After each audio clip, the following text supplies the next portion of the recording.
Plus, I got to go out to the other websites and make sure it's streaming correctly.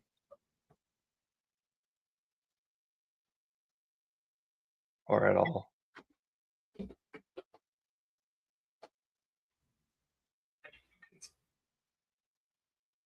I have her in here somewhere. We're on YouTube.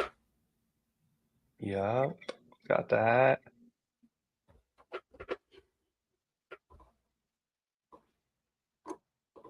If anyone wants to comment to let us know where they're watching at to see if I have this set up correctly.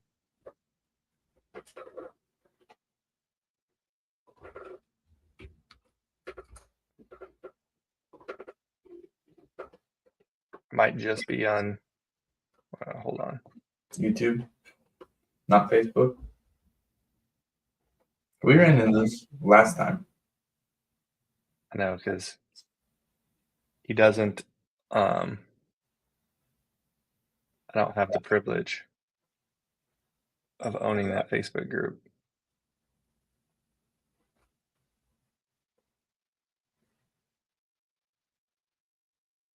Yep, I think it's not going to be on Facebook. I mean, I've got it. Actually, now that I say that, let me just go to the page.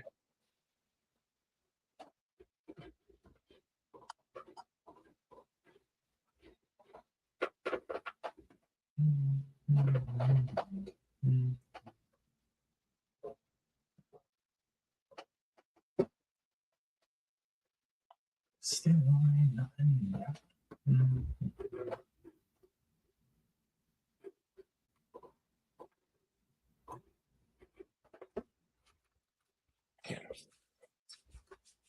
Nope, not going to be just straight up on the group. I don't have a way to do it.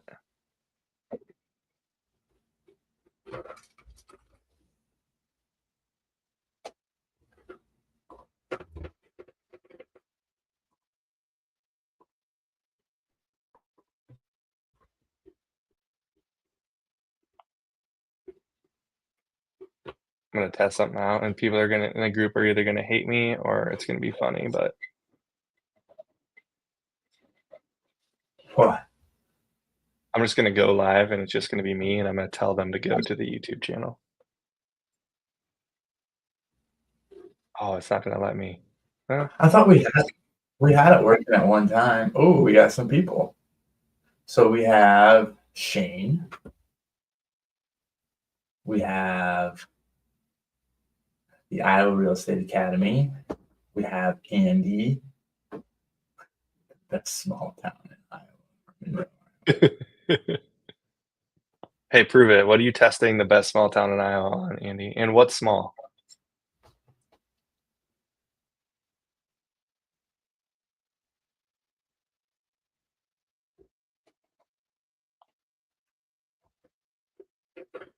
I don't know how to see how many people are watching it either. So.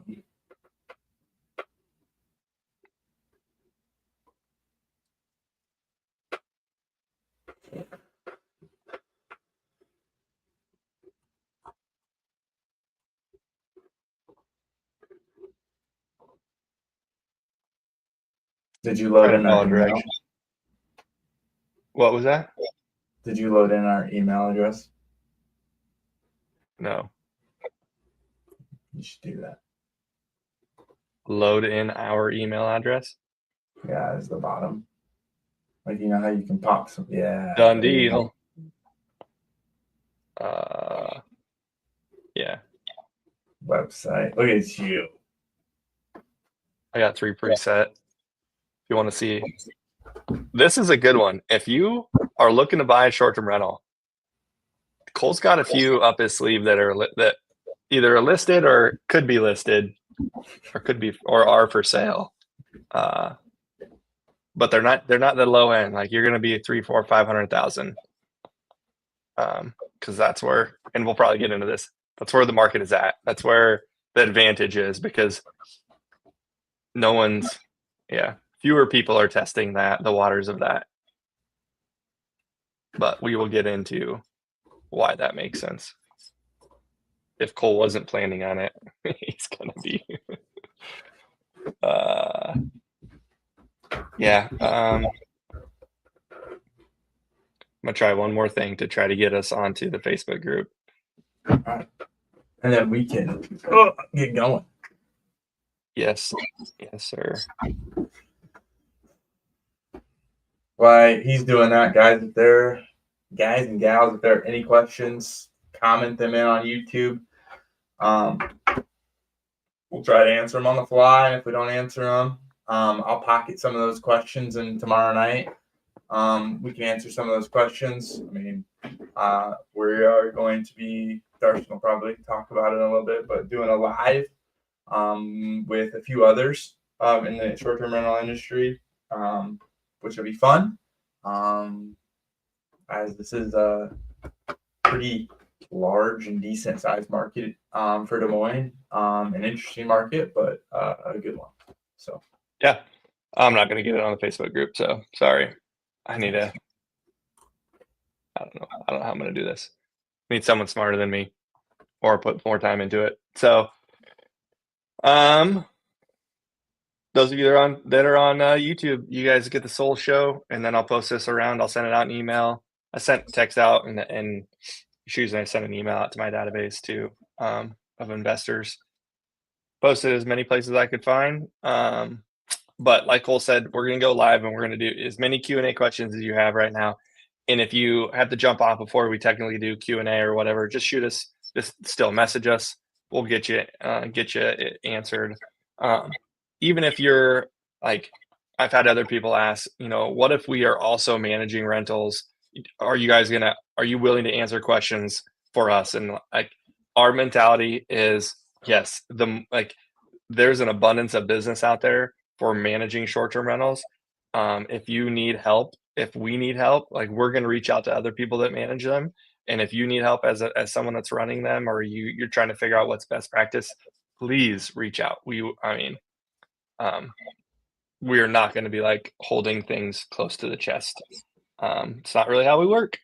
So there's that. But like Cole said, tomorrow, which is Tuesday, March 11th, at the Westtown Tap, we're going to do a live short-term rental panel. So we're going to have 4 people. I think it's 4 people that manage short-term rentals, some locally, some nationally. And we're going to just pick their brains on what is best practice, how could they recreate what they've done. One guy, I think he has 10 or 12 properties, and he retired a few years ago. And him and his wife and kids, they just managed their short-term rentals, which I'm excited to ask him some questions. he's a big content guy. Has a ton of content. Yeah. So if that will not be recorded. So if you're local and can get there, it's again Tuesday, March 11th, tomorrow night, at the Westtown Tap in West Des Moines. Starts at 6 p.m. It'll be really good. There'll be 50 to 80 people there. That's a wide range. I'm positive there'll be at least 50 to 80 people there. The room will be packed. So anyway, with that said, let's get into it, Cole.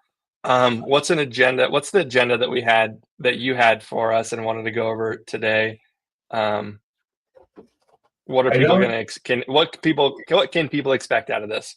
Yeah, so I don't really sit in stone have an agenda, right? I think when we sit at, I'm going to call it March of this upcoming year, like what steps should you be looking for doing, and what steps do you need to take into consideration in March to be successful in the busiest months, May, then specifically June, July, and August, right?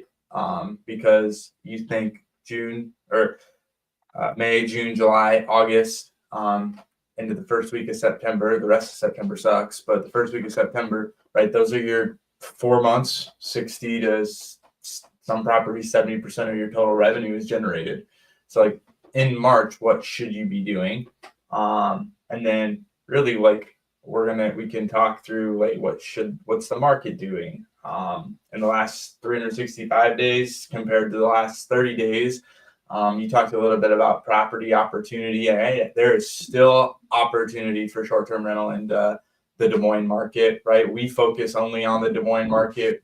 We have 20 to over 20, I think it's like 22 now, almost. We're soon gonna walk into Norwalk Norwalk area as well, but 22-ish short-term rentals that we manage all over the metro, into West Des Moines and Urbandale a little bit too. So like, got a little history everywhere. And then so got that, and then okay, we look at like bedroom counts, right? Like, should I be doing 1s, 2s, 4s? Is there niches that are better than others, right? Yes. But we can talk through some of that stuff and poke at questions, and then if there are questions, we can definitely work through that. Cool. And the one thing I would love to talk through is just like our steps to bringing like onboarding a property.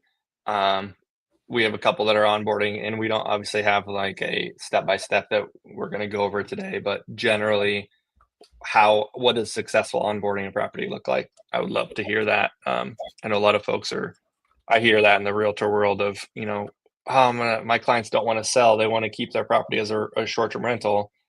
And there are definitely pros and cons to that, or how best practice, I guess you'd say.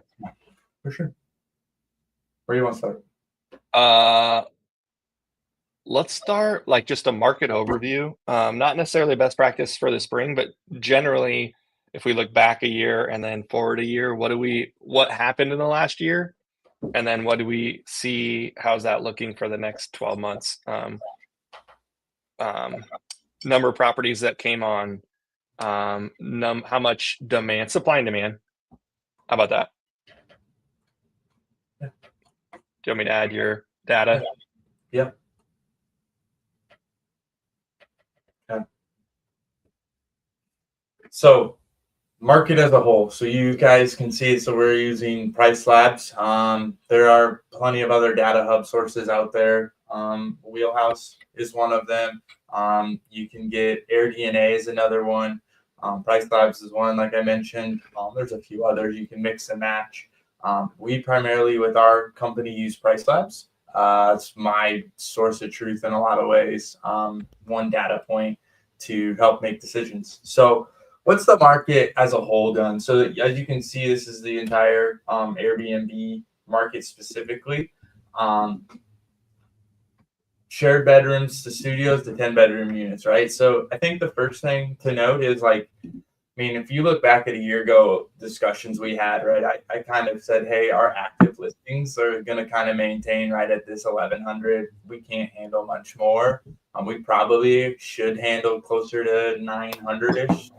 So I would say from a supply, right, there's plenty out there. You can start to break that down by 1s and 2s and 3s and 4s and then bigger properties, and it definitely falls off. Your volume is totally right at your 2s and 3s. That's the most competitive in the market. So that's kind of the last 365 days. I think another thing that I poke at is obviously this is all the revenues. It being up 2,500 is good. That means people are doing are getting more revenue. And RevPAR, right, is average daily rate times your occupancy. Gives you, hey, what's that true occupancy? It's very much how hotels look at how they're doing, and you can compare a 360 hotel room place to a 200-room hotel room, right? It gives you true direct comparisons without just looking at your different bedrooms or stays. So that's your average daily rate times your occupancy. That being up is good. It shows that people are definitely asking for more money from an average daily rate, even though the occupancy is down. So RevPAR being up is good. That's good for the entire market. And then this time of year, right, the booking window, right? As an example, we booked about $10,000 last night for May and June and July.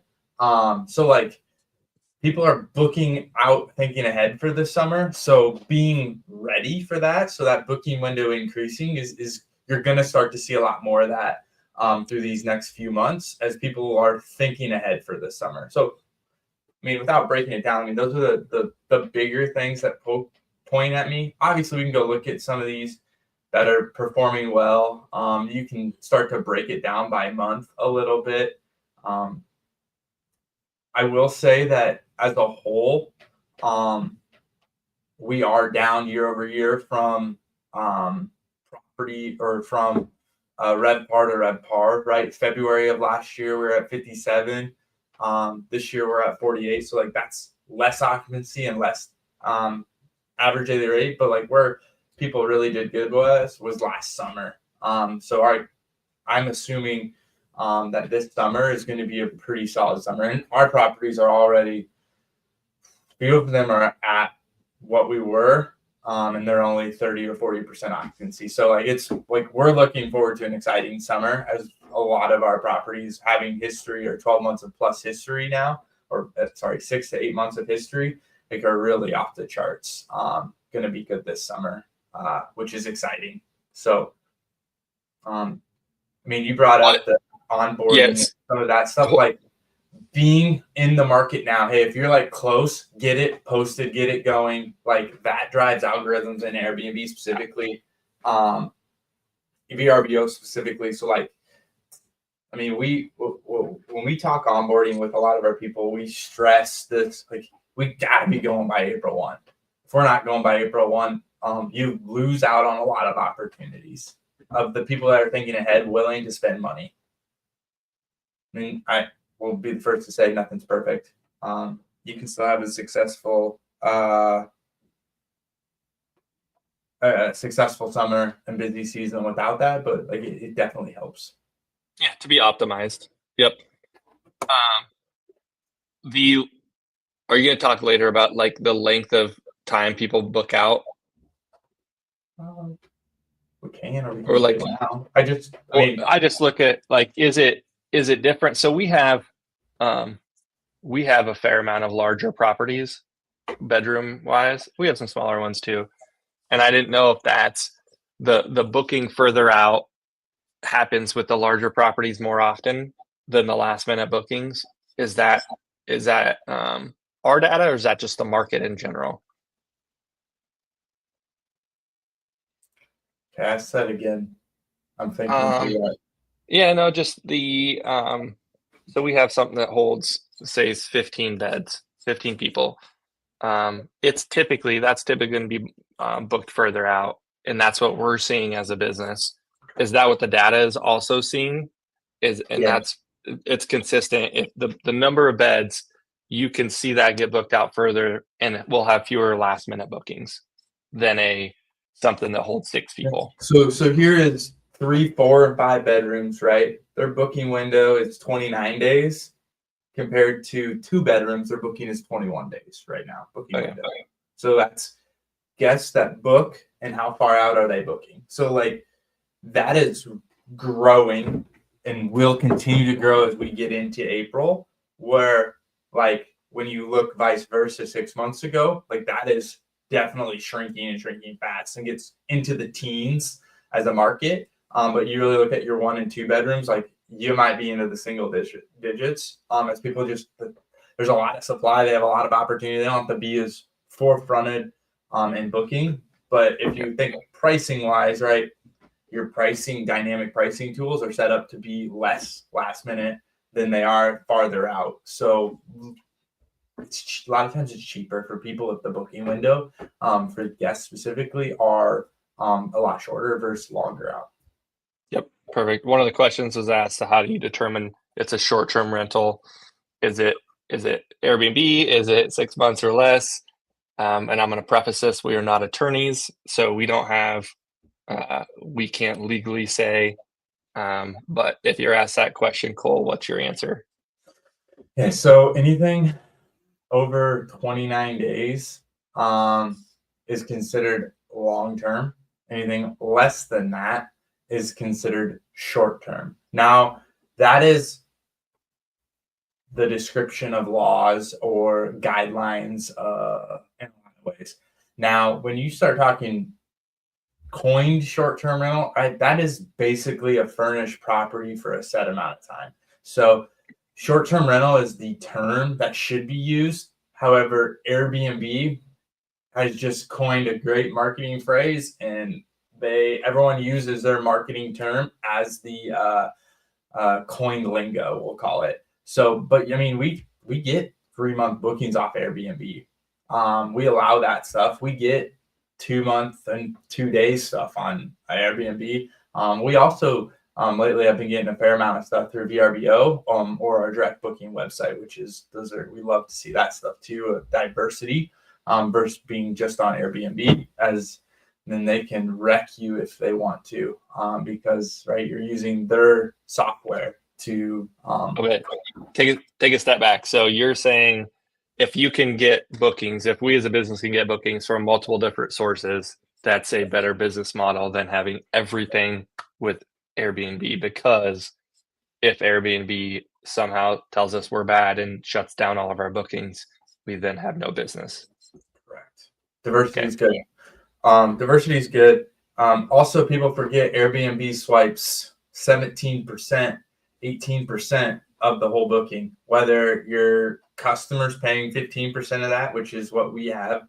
And then we dial in another 3.5%, 4% that we end up paying for. They're still swiping 17 to 18% of the total booking dollars, right? And I mean, guests have started to figure that out too. I'll be the first to say that, like, they know to message on Airbnb, find you there, and they'll figure out, hey, how do we talk outside? Because that's 18% I don't got to pay, even though I found you out there. I will say, do not, like, if they message you on Airbnb, continue the booking through Airbnb, as they can find that out and shadow ban you. It's not good. So I guess to answer that question, right? Like 6 months, this, that, short-term rental is 29 days or less is like what the phrase is actually from I'm gonna call it a legal term in a way, even though I'm not a lawyer. But Airbnb is just a marketing coin name. But short-term rentals, I more or less put it as a furnished unit. So. Yep. Cool. Supply and demand stuff. So yeah, this is total book nights to active listings. So you can see the rise in active listings as I'm kind of shadowing over here. Like you can see we falled in listings from this winter. As a market, this is total market. This is not any specific bedrooms. But you can see, like, a year ago, we'll go February to February, right? 9,100 nights were booked. This past February, it was slightly down, 9,050. Yeah. But you can see during the summer it was up. So that's where I say, as a whole, everything was up. But like the bad months were still bad, and the good months were better than the last set of good months. Well, what about, so go June to June? What growth was it last year? June to June, so was 5,200 nights versus June last 2 years for 2023 was 53, so 2,000 nights. Yeah. So we will continue to watch that to see what happens this year. Yeah, and there's been more of a flux in listings versus we've ultimately kind of plateaued and started to decrease, which, if you've listened to some of our past ones, I have said, like, there's not much more. Like, people are, like, there are properties doing well, and then there's properties that really suck. Like, there's no, like, you can do some of this in between stuff. Like, if you're on the top side of this, you're going to do well, as the bottom side's going to continue to get out. Like 900 listings is about ideal what people can do really well. Obviously, you're going to have people coming in and out. But like 1,400 listings, 1,200 listings, that's too much for the Des Moines market as a whole. Why do you say that? Like, what? When you say it's too much, you mean our historical book nights, like for achieving success, or what people would coin as success of cash flow or cash on cash, like if you're not getting 55 to 60% occupancy and an expected average daily rate. Like the data just won't say you should put a short-term rental in Des Moines anymore. And that's where people will coin away from that in a lot of ways. So like as investors looking, I've said this a few times, like you look at your data, look at the things, make sure your cash on cash, your cash flow, like what you deem as success looks like is successful. And then think about hospitality in that. But like 1,400, like what is most people would deem successful, the data just want to represent that to it to be successful in cash flow or cash on cash or equity gain or any of that stuff. Just too expensive. Yep. And I would sit and argue right now. I mean, if you can find a 2-bedroom or a 3-bedroom that works, good for you. It's very, very difficult right now in the short-term rental world on that high competitive landscape. It's just hard to get something that works. And there's no way to track how many people are competitive, like truly investors versus people that are just dabbling. No, but like that's what I mean. You think what the short-term rental Airbnb market started out as? Like that's what it was. Is like I have a second home. I'm getting no income. Let me just throw it on this website and go from there. Yeah, the question came in: are we both investing? Own short-term rentals, or are you also managing for others? All of the above. We both own properties that the short-term rental business manages. We also have, I don't know, I'd say over half at this point, properties that are not owners. 70% probably are non-owners. Yep. Okay. Thanks. I think that's Amy. So thanks for your questions, Amy. Keep them coming. Love to hear them. I don't know. There's just another one, right? You can tell that people are thinking ahead, right? So like July 28th through August 3rd, like 21% increase in occupancy. That's this number right here compared to last year on that same date. It's like, I don't know what's ever going on August 2nd. It's kind of close to State Fair, but it's not yet there. But like, yeah. But yeah. So, but like people are just thinking ahead. Like you have July on here, April, May, and June. They're just thinking ahead. Like these are things happening, and this is our tool of dynamic pricing is catching them right now. Like we have it set up to be successful. Pricing, like we are priced out high right now to be to drive average daily rate. Because if someone wants to book our property in July right now, for instance, like they want to be in our property for the price they're going to have to pay. So that's where the last 8 months of solid reviews and success has really paid off. And kudos to the team for doing that stuff.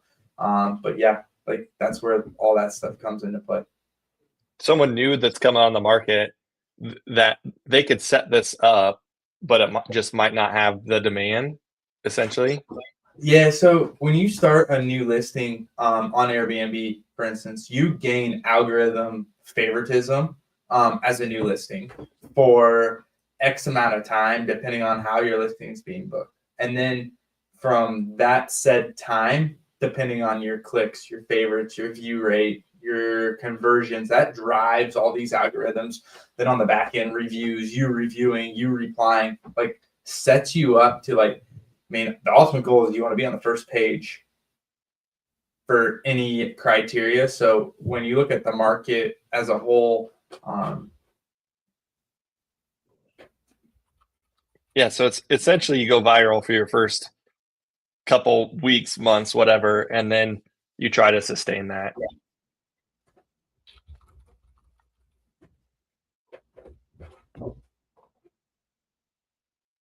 Yeah, St. Pete's trip, you coming up? Yeah, I do. We're going in April. You're just consuming Airbnbs for testing to see what we should be doing. No, yeah, May. I lied to you. We're going in May. But yeah. All right. So like obviously, like this one popped up, right? They're doing well. I don't have anything in there. They're doing well. Like this property is doing, like they are beating the algorithm. But now you start looking, right? They have 142 reviews at 4.9 stars. Yeah. So like that townhome, scroll up. That townhome is literally the garage that they have decked out in a wreck. Nope, keep going. One more up. That one in the middle. That's literally the garage of a townhome. That's so funny. But like, I mean, you just start to look like, right? Like these ones are doing well. They're on the first page, right? Airbnb says that if most guests that book usually book from the first or second page. So if you're on page 3 or 4 deep, like you're not going to get booked until those first set get booked. Well, the first set demand the good price compared to the other stuff.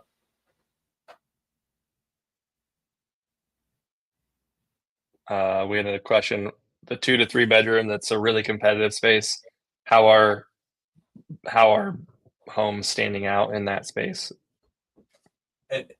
So this is where we as investors think investment. What is my mental, or sorry, what is like what are my pinching pennies on? How do I do this or that? Like what should I put dollars into, or shouldn't I put my dollars into? Like we can help guide you that, but I would say your thought process needs to switch to, you are in hospitality now. Like welcome to the world of hospitality, of a restaurant, a hotel, or any customer experience where someone stays. So like amenities that stand out. So hot tubs are one, like great for slow season, requires more maintenance, but a great one. Really professional pictures to show your kitchen, how it's better than that other standard kitchen. Like, do you have a blender? Do you have a coffee pot? Do you have coffee with your coffee pot already, right? But like having really good pictures, and then color. I mean, craziness of a property like that gets people to like look at your property. It shows up in the fixtures. Like I guess, like of all these, right? Like you have these 3 in front of you. This one caught my eye. I probably click on this property. Yep, it's the. I mean, just straight honest. Like yep, it's clickbait. It's clickbait. It's the thumbnail of YouTube. Like if you've studied YouTube at all, which I have done probably way too much. It's what are YouTube thumbnails? Why do they get clicked on? And so the color, the not grays and whites that stand out, helps considerably. I think one of the programs, Cole, I don't remember which one it is, we have that tracks how often they get clicked and the first 4 photos get clicked. I would say when people are considering, what was it called? Rank Breeze. Okay. Yeah. So when people are trying to decide, should I do a short-term rental? I'm like, you can do it. I just want you to know, it is not real estate investing. It matters. You want to buy a good property in a good location. But beyond that, it is a marketing company and a hospitality company. It is not real estate. But if you listen to the cues, or you for an example, right? We have a property. The owner said, "Hey, like I want to be good.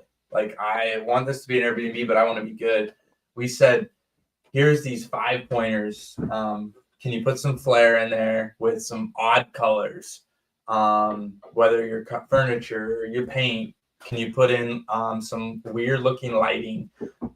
Have a game room or something." And you do those things, all of a sudden the property is like, boom, it just looks that much better from a few pictures. Even though the inside is pretty clean cut, bland, but because you did those things, you took professional pictures, like you can make it look jazzy inside, which that grabs your clickbait. And then, I mean, our experience being in the market since, I don't know when we start, we're 2.5 years in, 3 years in now, with a little bit more history. we just know like things that are going to live and things that are not going to live. Like, don't hang up pictures on the wall. Like, that's not good. Don't put this there. Don't put that there. Make sure you have a towel rack on the door versus on the wall. Because guess what? Like, those are things that we can do that, hey, this is where you can kind of go a little cheap and we can guide you. Or these are like, this couch, make it pretty bulletproof, because like guests will break stuff. And I'll be honest, okay, you're still investing. You still have a maintenance. You still have your overhead stuff, right? There are these things that you still have that you need to like plan for. Because I was just telling my wife this last night. Like, we have our Airbnb, and I was in it the other day, and I was like, God, man, they're just hard on stuff. But she's like, Cole, when we go to an Airbnb, we don't treat it like our own house either. Like, if we kick the side of something, accident, but oops, versus we're pissed at ourselves at home because it was our own stuff. So it's either or. So I had a question, not on here, but previously, of why would we not go for 100% occupancy or a higher occupancy rate, and why does it matter? That's what most people ask me when they're considering a short-term rental, is how often are they filled? And my answer is, if you price them at $1, they're 100% filled. If you price them at $1,000, they're 0% filled, and they're somewhere in between there. But that's a terrible answer. So when I ask that question, Cole, what do you like? How do you answer that? So there's this curve of what you expect someone to pay versus what they'll actually pay. Now, like, we gear all of our properties to be at 70% occupancy. If we grow more than that, I tell myself we did not price this high enough, right? Like, we should have demanded a higher price. Versus if I have a 50% occupancy problem, we are probably asking for too much price. Now, you also have to think about the business side of it too, right? Like, what's your net through your booking? So that when I say net through your booking, what's your total dollars minus your cleaning fee, what you actually pay for cleaning, and what's that net? Is that net good enough for you or not? Because if it's not like that, then you have a problem. You shouldn't accept that booking. Versus if like you have a good net, like, do you accept that stuff? So like, know your minimums, but then like, what are you demanding? We have a 2-bedroom, right? Like, our cleaning fee, our actual charge is $110.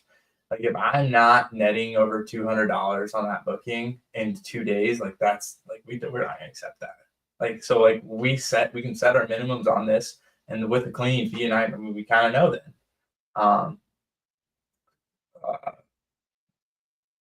And we've gotten burned with 1-day stays or this or that because our nets just, it sucks. So like, I'll be the first to say, like, if we don't, like, we have a 1-day stay possible. You can stay at our property if an orphan day comes up for 1 day.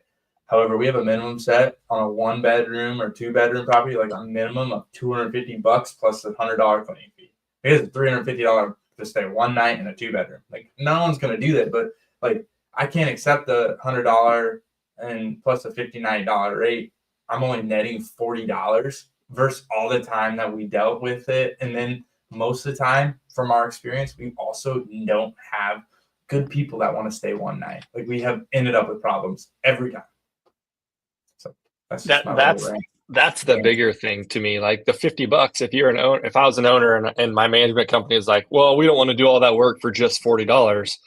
That is true, but a management company should be okay with that. But the actual fact is, we have found most of those 1-night stay folks are just not good bookings. They leave bad reviews.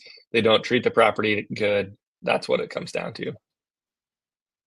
So, I mean, we just had a 1-night property Saturday night. Orphan Day popped up. They paid $350. We actually, they only paid $200 because the cleaning fee was somehow left off. So I ended up with Airbnb support. They covered that charge. Well, like, guess what? Like, we had a same-day changeover. Guess what? That guest checked out extremely late, like 2 hours late when we were knocking, calling, trying to get them out. We had to then stress our cleaning company through it. Like I have never had a good experience with a one night stay. So we don't try to do it, or they pay a buttload of money to do it. So we had someone ask about maintaining and fixing hot tubs in Des Moines. Do we have any hot tubs in our units yet? we do not have any hot. We have talked through this and said we should probably help try to figure out a plan as a team on this one. That's a good one. I would say that might be a good question tomorrow at 8. It will be. Yes.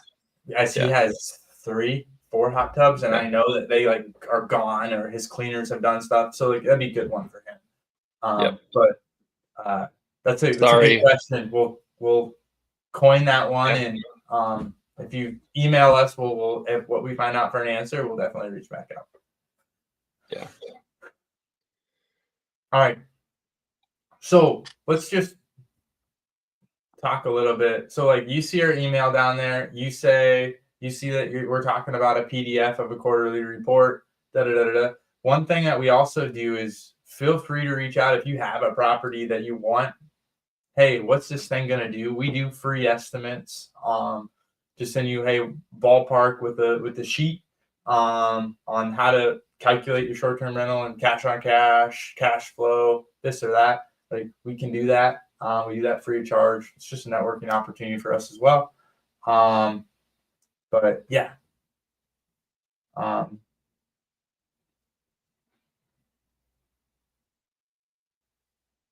There you go. There we go. Boom, look at that. So, okay, you wanted to talk about onboarding. We can do that. Yeah, so like we're bringing folks on, what's the difference of how about just bigger picture?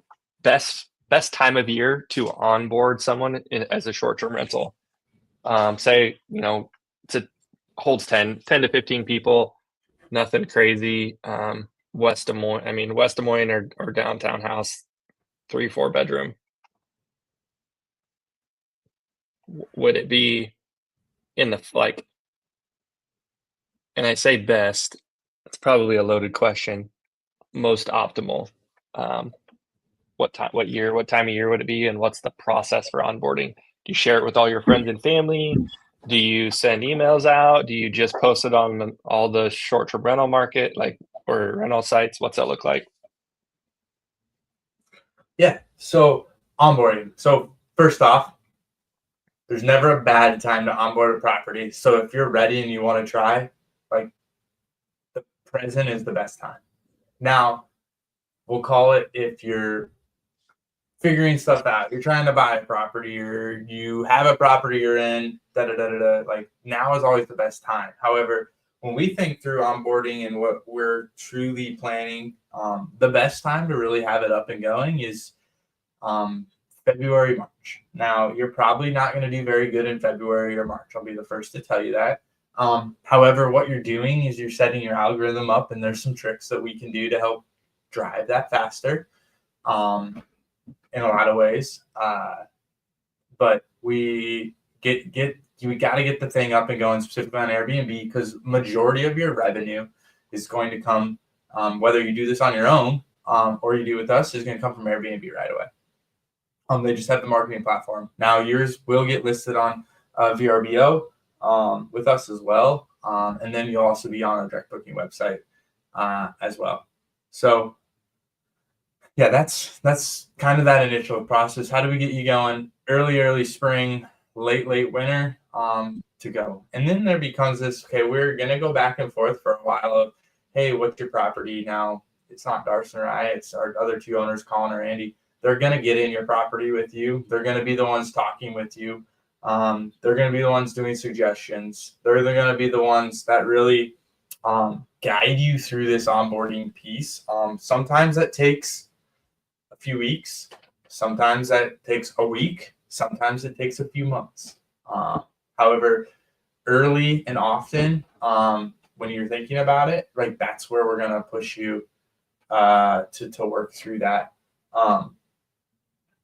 We are very transparent when we get in your property. How you should take pictures. We have people that will take pictures for us. We have vendors that we can use. We have guidelines on what you should put in your property, what you should not put in your property from an amenity standpoint. So like we're here and we're representing you with you all the way. Even if you aren't with us and you have questions, right, we can help guide you through some of that stuff. Yeah, so those are a few pieces. Right, we try to make it as smooth as possible, but it's a lot of talking, a lot of communicating. I know a few of our owners are on as we invited them all to listen to this, right? I mean, it's not perfect. Where I won't be the first to say we're perfect. We've refined our process of we've done it multiple times now, but in a lot of ways, very much tried to how do we get some of the tougher conversations out of the way of like if you don't do this, like you're gonna lose money. If you do this, like there's an actual bigger opportunity, and that's where like this page helps. Like, I mean, it kind of walks me into a segment, but boom, amenities. Like, what are common amenities that people have and don't have? Right? We see that stuff like hot water dishes. Like these sound simple, but in a lot of ways, like some people, you can go on Airbnb and like a lot of properties don't have hair dryers. It is on like one of our list of things to buy. You need a hair dryer in every bathroom. You need bed linens. Oh, by the way, you need 4 sets for every bed in every bedroom. Now, when you get to 5, 6, and 8 bedroom properties, right, that's a little different. But like 1s, 2s, and 3s bedrooms, like we require 4 sets of linens per bed. And history has told us why that is good. But when you lose a booking because you don't have clean linens, like you're like, man, I should have spent an extra $200 or $400 here because I just lost that $200 or $1,000 booking. I use the example all the time with the team. If we're not ready for the next booking, like that could be a $2,000 or $3,000 booking if we're not ready right now. Like, how do we not lose that? So.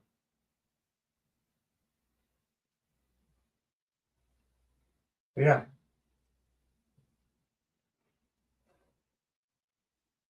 Is there a good area of the city that you should buy in? Oh yeah. There are good areas and there are bad areas like any. And I mean, so here's the entire market. So you can definitely see scatter for sure. Like lots of scatter. Is there a way to make that bigger? No, I'm just gonna roll with it. But now you start to, okay, where are these little scatter pockets? Darson, what's this road right here? Yeah. Ingersoll District. Like, yep, right there. Like, definitely drive right along that. That's like big pockets of properties. A lot of properties do really well in that area. You start to work up. Here's a big old cluster. You're right in the Drake area. And then you get your odds and ends as you get out, right? Like I think, who are you after? Like, what are you trying to do?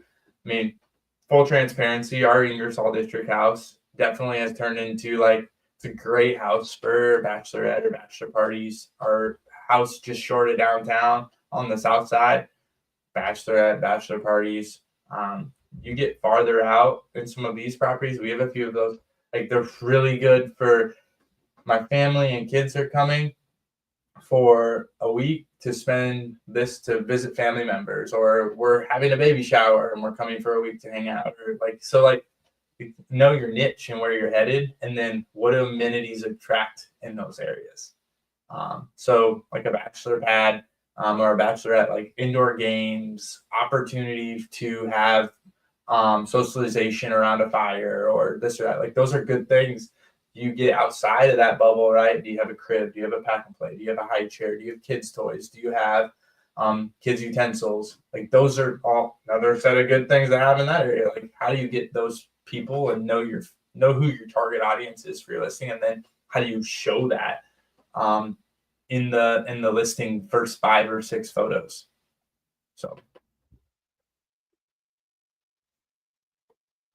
So there is areas, but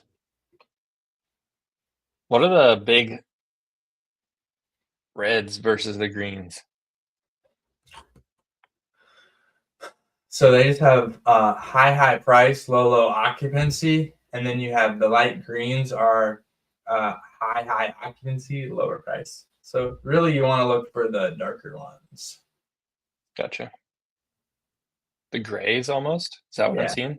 yeah, like a gray. Gotcha. Like they're kind of middle of the road. Yeah.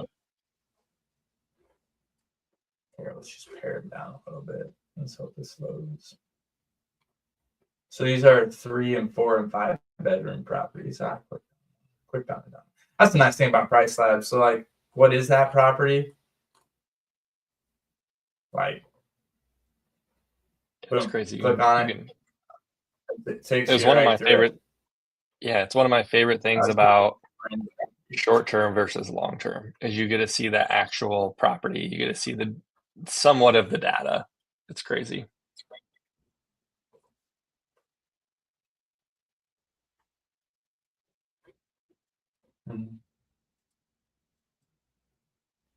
I will tell you this. So this is something new in Airbnb that they're working through right now. There's kind of been an overhaul in the reviews world in Airbnb.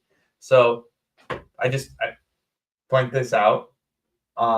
Like this is not a bad property because it has a 4.7. The new normal of reviews is starting to shift. So transparently, a lot of people for a long time have deleted reviews on Airbnb. There were ways to do it. Wow, we raised our hand. We were one of them. To represent your property. Airbnb about 9 months ago just like dropped the hammer. It was like no more. No more of doing this. Like they will ban you. I mean, a lot of Facebook groups talked about it. So like, there's this new normal of like what a reviews on property is, and like I'll be the first to say if you're above 4 stars, like you have a good property. Anything less than, you better like figure some stuff out, do better.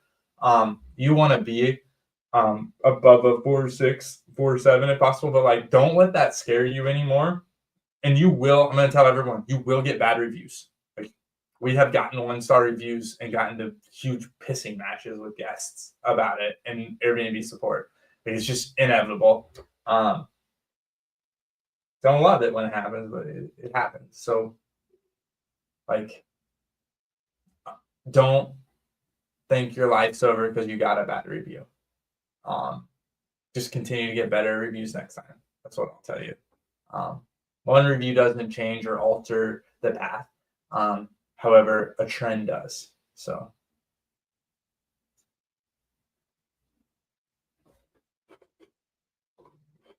I do also like to, I mean, if you want to know why your property is not doing well, you can go on here and like, okay, what 5 properties are doing better than me? What do they do that I don't?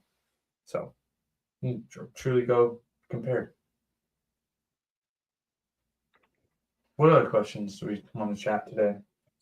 Oh, let me see if I pulled any. Who stays in? This is my favorite one. Who stays in Des Moines? Why would anyone have a short-term rental in Des Moines? So many people say Des Moines. So like, I'm just gonna use all of last nights. We had like, I was just laying in bed and these were just boom, boom, boom. Sunday night's a huge night for bookings to come in. Just FYI, people. A lot of people book on Sunday night. Makes sense. They talked about it all week and they finally pulled the trigger. So like last night, I'm gonna pull up my phone. We had a bachelor party book. We had someone coming for a triathlon or the half marathon in Des Moines in June, the 5th through the 9th. So we had a booking there. We had this is the batch. Yeah, this is the bachelor party. They're coming from Missouri. This was they're visiting for state track. So and you get to find all this stuff out, right? Like this isn't, you get to figure this out before you accept their booking, right? Mm-hmm. Yeah, so instant book is definitely a good way for people that like they want to know when they book that they don't have to wait for you to say yes. So instant book is a good one. However, you can set this is just an Airbnb. However, you can set criteria that they need to have a good track record. They need to have a picture ID. They need to have like set criteria for it to automatically go through. But I have it turned on as, why are you visiting Des Moines? Tell me like why you're visiting Des Moines. Now they don't have to tell you the truth. Let's be real. But like that's just what I'm just going through. What everyone like. Then I can message of why you're visiting Des Moines. And they're telling me why. We have one coming from a baby shower as well. So like, that was just like, we had like 10 bookings last night. And there's like, it wasn't just one thing. It's just all sorts of stuff, all different weekends. Another thing that's a big one that will be coming is the national softball tournament, the national baseball tournament, and all the fields in Des Moines, the skate park when they do that. I don't. Is that big? Is the 250-year United States celebration, is that still a thing? I have no idea. Yeah. So Trump Michael just political, but Trump announced that 2025 was going to be the 200. I think it's 25. No, it's 2026. It's next year. Excuse me. It's basically going to be like the World State Fair, yeah. the entire United States State Fair. Anyway.